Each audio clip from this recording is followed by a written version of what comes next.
गुरुर्ब्रह्मा गुरुर्विष्णू गुरुर्देवो महेश्वरा गुरुः साक्षात् परब्रह्म तस्मै श्री गुरवे नमः. आपण संस्कृत नाट्य परंपरा समजून घेतो आणि संस्कृत नाट्य परंपरा समजून घ्यायची तर संस्कृत नाटककारांच्या विशेषता आपल्याला समजून घ्याव्या लागतील. त्यामुळे या भागामध्ये आपण संस्कृत नाटककारांच्या विशेषता समजून घेणार आहोत आणि त्यासाठी आपल्याला संस्कृत नाट्य परंपरेतले महत्त्वाचे नाटककार कोण कोण आहेत याची माहिती करून घ्यावी लागणार.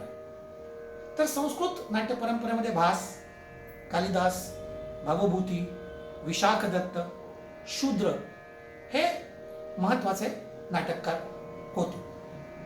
आता या नाटककारांच्या मध्ये अनेक प्रकारचं वैविध्य त्यांच्या नाटकामध्ये आपल्याला दिसतं, परंतु त्यात काही साम्य नाही. तर संबंध संस्कृत नाट्य परंपरेच्या नाटककारांमधलं साम्य कोणतं होतं तर त्या सगळ्या नाटककारांच्या नाटकाची जी कथानक आहे ती रामायण महाभारत या महाकाव्यांवर आधारलेली होती. दुसरा एक समान धागा म्हणजे या नाटकातून अलौकिक स्वरूपाचा आनंद प्रेक्षकांना मिळत होता. म्हणजे अलौकिक आनंद देण्यासाठी ही नाटकं रचली गेली होती. भरतमुनी नाट्यशास्त्रामध्ये ज्याप्रमाणे म्हणतात की नाटकाचा उद्देशच हा प्रेक्षकांना अलौकिक आनंद देणे हा आहे, त्याप्रमाणे या सगळ्या नाटककारांनी आपली नाटकं रचली होती. आणखी एक समान धागा म्हणजे त्या सगळ्या नाटकांमधून आपल्याला गायन, वादन आणि नर्तन या तिन्ही बाबींचा समावेश आढळतो. म्हणजे नाट्यकला ही गायन, वादन, नर्तनाशिवाय पूर्णच होऊ शकत नाही संस्कृत परंपरेतली, असं आपल्या लक्षात येईल. त्यानंतर या नाटककारांनी जी महाकाव्यावर आधारित नाटकं लिहिली किंवा पौराणिक घटनांवर, प्रसंगांवर आधारित नाटकं लिहिली, तर या नाटककारांनी त्या पौराणिक घटनांचं नवं अर्थघटन देखील त्यांच्या नाटकातून केलेलं आपल्याला आढळतं. म्हणजे हे प्रतिभाशाली नाटककार होते आणि हे केवळ महाकाव्यांमध्ये किंवा पुराणामध्ये जे घटना प्रसंग वर्णिले आहेत ते तसेच्या तसे त्यांच्या नाटकातून त्यांनी मांडले नाही, तर त्यांनी आपल्या प्रतिभेनं एक त्याचा नवा अर्थ त्यांच्या नाटकातून देण्याचा प्रयत्न केला आणि तो प्रेक्षकांच्या लक्षातही आला. तर हे साधारणतः काही समान असे दुवे किंवा समान घटक संस्कृत नाट्य परंपरेच्या नाटककारांमध्ये होते. मग तो भास असेल, तो कालिदास असेल, तो भवभूती असेल, तो विशाखदत्त असेल, तो शूद्रक असेल, सगळ्यांच्या नाटकांमध्ये हे साधारणतः काही कॉमन पॉइंट्स होते. आता याच्यामध्ये जो सगळ्यात महत्वाचा किंवा आद्य नाटककार भास, त्याच्याविषयी आपण थोडं समजून घेऊया की हा भास जो आहे हा संस्कृत परंपरेतला अतिशय महत्वाचा असा नाटककार आहे. आज भासाची केवळ 13 नाटकं आपल्याजवळ उपलब्ध आहेत, पण त्यापेक्षा अधिक नाटकं त्यांनी लिहिली असण्याची शक्यता आहे. आणि या भासाचं जे सगळ्यात लोकप्रिय नाटक आहे ते म्हणजे स्वप्न वासव दत्ता. भासाच्या ज्या प्रेरणा आहेत, भासाने नाटक रचण्यासाठी ज्या गोष्टी परंपरेतनं स्वीकारल्या किंवा त्याच्या ज्या प्रेरणा आहेत त्या म्हणजे रामायण, महाभारत, पुराणातील कथा या सामग्रीवरच सगळ्या संस्कृत नाटककारांनी आपली नाटकं रचली आहेत, तशीच भासाने पण रचली.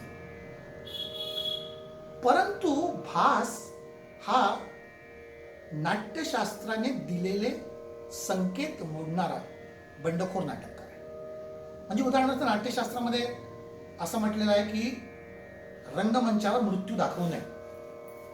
भासानी त्याच्या उरुभंग या नाटकामध्ये दुर्योधनाचा मृत्यू रंगमंचावर होताना दाखवलेला आहे.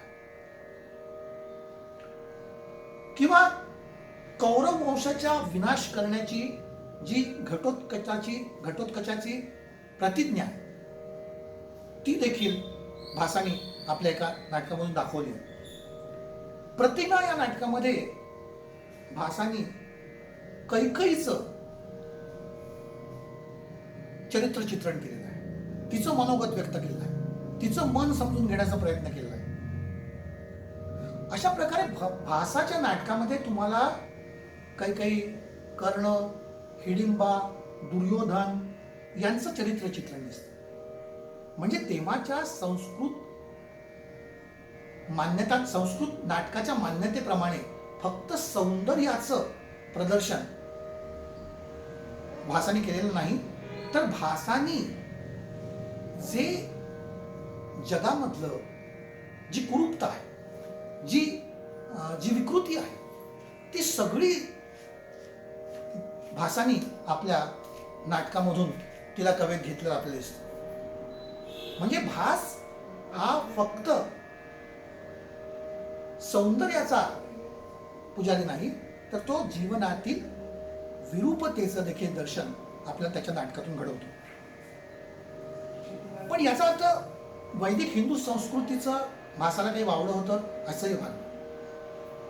पंचरात्र या नाटकातून ब्राह्मण आणि क्षत्रियाचा धर्म जो सनातन मान्यतेप्रमाणे आहे तो भासाने नीट त्याच्या नाटकातून सांगितलेला आहे. प्रतिभा,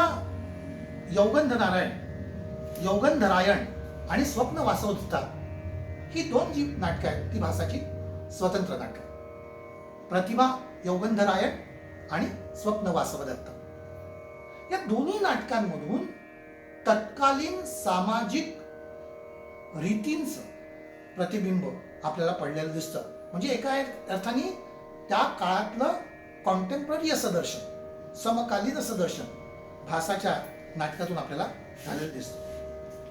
त्याचबरोबर राजकारणाचं देखील प्रतिबिंब भासाच्या नाटकामध्ये पडलेलं आपल्याला दिसतं. स्वप्न वासवदत्ता या नाटकामध्ये भासानी एक स्वप्न दृश्य लिहिलं आहे, ते फार लोकप्रिय झालं. म्हणजे ज्याला आपण ड्रीम सिक्वेन्स म्हणूया, तर त्या ड्रीम सिक्वेन्सचा आरंभ सुद्धा आपल्याला संस्कृत नाट्य परंपरेमध्ये भासाच्या नाटकामध्ये झालेला दिसतो. भासानंतरचा संस्कृत नाट्य परंपरेमधला जो महत्वाचा नाटककार आहे तो म्हणजे महाकवी कालिदास. अभिज्ञान शाकुंतलम हे एक अभिजात नाटक कालिदासाने रचलं आणि जगातील सर्व रंगभूमीवर या नाटकाची भाषांतर सादर झाली. म्हणजे असं म्हणतात की जर्मन कवी गटे हा कालिदासाचं शाकुंतल डोक्यावर घेऊन नाचला होता. म्हणजे खऱ्या अर्थानं भारतीय नाट्य परंपरेतील नाटककारांना मिळालेला सर्वोच्च सन्मान हा कालिदासाला मिळालेला आपल्याला दिसतो.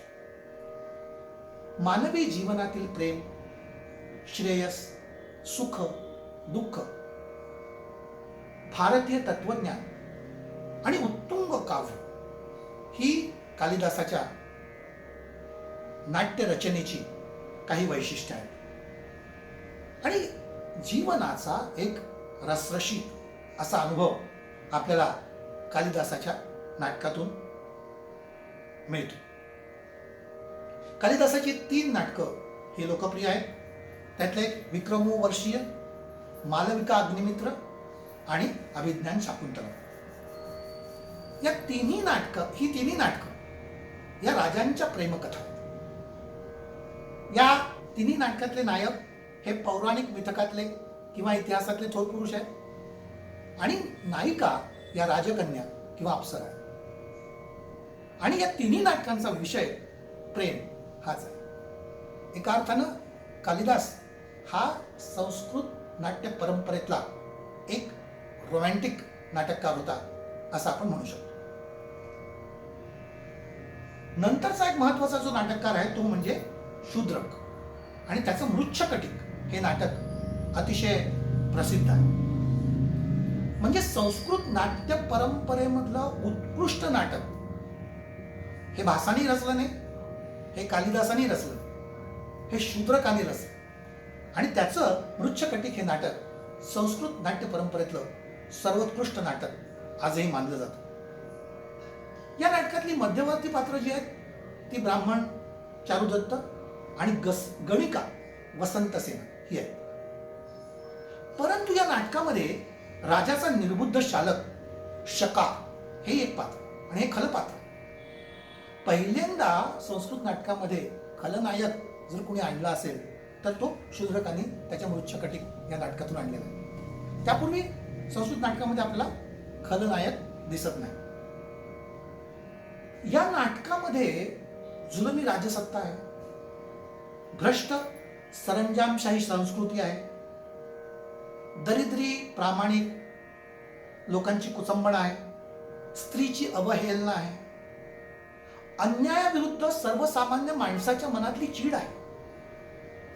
या नाटकात भर रस्त्यात जुगार खेळला जातो आणि हे जे जुगारी आहेत ते आपल्या मायबापाला पणाला लावतात.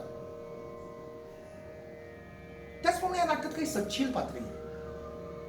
थोडक्यात मानवी जीवनाचं संपूर्ण प्रतिबिंब या नाटकात आपल्याला पडलेलं दिसतं आणि त्यामुळे शूद्रकाचं हे नाटक जवळजवळ उत्तराधुनिक काळात घडतंय की काय असं आपल्याला वाटतं. कारण आजच्या काळातलं जे शतखंडित झालेलं जगणं आहे त्याची मुळं कुठेतरी आपल्याला शूद्रकाच्या मृच्छकटिक या नाटकामध्ये बघायला मिळतं. यानंतरचा जो महत्वाचा नाटककार आहे तो वैदर्भीय नाटककार आणि त्याचं नाव भौभूती. त्यांनी 3 नाटकं त्याची महत्वाची आहेत: मालती माधव, महावीर चरित आणि उत्तर रामचरित. पैकी महावीर चरित आणि उत्तर रामचरित ही दोन्ही नाटकं प्रभू रामचंद्राच्या जीवनावर आधारित असलेली नाटकं. याशिवाय जो महत्वाचा नाटककार संस्कृत नाट्य परंपरेमध्ये आपल्याला अभ्यासावाच लागतो तो म्हणजे विशाखदत्त. मुद्रा राक्षस हे त्याचं अतिशय गाजलेलं नाटक.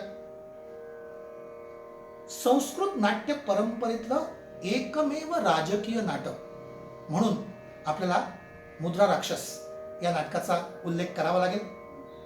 चंद्रगुप्त मौर्याने चाणक्याच्या मदतीनं मगध राज्यात कसं साम्राज्य स्थापन केलं होतं त्याचं कथानक या मुद्रा राक्षस या नाटकात विशाखदत्तांनी रंगवलेला आहे. अशा तऱ्हेनं हा संस्कृत रंगभूमीचा प्रवास जो 10व्या शतकापासून सुरू झाला तो साधारणतः 13व्या शतकानंतर या परंपरेला एक अवनती आलेली आपल्याला दिसते, एक उतरती कळा लागलेली आपल्याला दिसते आणि 13व्या शतकानंतर आपल्याला या संस्कृत नाट्य परंपरेचा अंत झालाय असं आपल्या लक्षात येतं. तर ही अतिशय समृद्ध अशी संस्कृत नाट्य परंपरा त्यातल्या नाटककारांच्या अध्ययनाशिवाय अपूर्ण राहील. इथे आपलं संस्कृत नाट्य परंपरेवरचं जे आख्यान आहे किंवा जो माझं व्याख्यान आहे ते मी आवर्त घेतो. नमस्कार, धन्यवाद.